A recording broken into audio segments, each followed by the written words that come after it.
കല്യാണം രണ്ടാമത് കഴിക്കുകയാണെങ്കിൽ രണ്ടാമതല്ല മൂന്നാമതാണെന്നാ പറയുന്നത്. മൂന്നാമതാണെങ്കിലും ഈ രേണു സുധി എന്നുള്ള പേര് ചേച്ചി മാറ്റുമോ അങ്ങനെ വിവാഹം കഴിച്ചാൽ?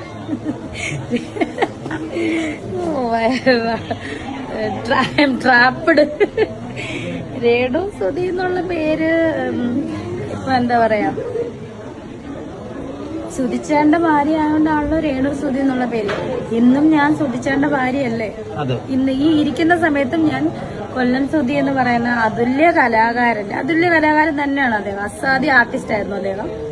ഇല്ലെന്നൊന്നും ആരും പറയണ്ട, അസാധ്യ ആർട്ടിസ്റ്റ് ആയിരുന്നു. എനിക്ക് ഭയങ്കര ആർട്ടിസ്റ്റ് എന്ന നിലയിൽ എനിക്ക് ആളെ ഭയങ്കര ഇഷ്ടമായിരുന്നു.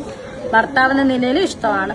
അപ്പൊ അദ്ദേഹത്തിന്റെ നിയമപരമായിട്ടുള്ള, അങ്ങനെ തന്നെ പറയാം, അദ്ദേഹത്തിന്റെ നിയമപരമായിട്ടുള്ള ഒരേ ഒരു ഭാര്യയാണ് ഈ രേണു എന്ന് പറയുന്ന ഈ രേണു സുധി, അല്ലെങ്കിൽ രേഷ്മ പി തങ്കച്ചൻ. നിങ്ങൾ കമന്റ് ഇടുന്ന രേഷ്മ പി തങ്കച്ചൻ. ഓക്കെ, അപ്പം ഇന്നും ആ അദ്ദേഹത്തിന്റെ ഭാര്യയാകുമ്പോ രേണു സുധി തന്നെ. ഇനിയിപ്പൊ നാളെ വേറൊരാളുടെ ഭാര്യ ആകോ ഇല്ലോ തന്നെ ആയാൽ ആ പേരിന്റെ കൂട്ടത്തിൽ സുധി എന്നുള്ള പേര് ഞാൻ മാറ്റും.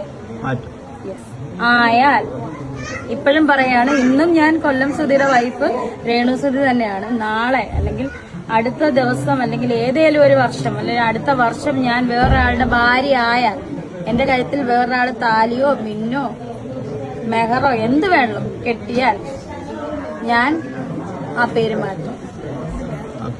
അതുവരെ മാറ്റത്തില്ല. അതുവരെ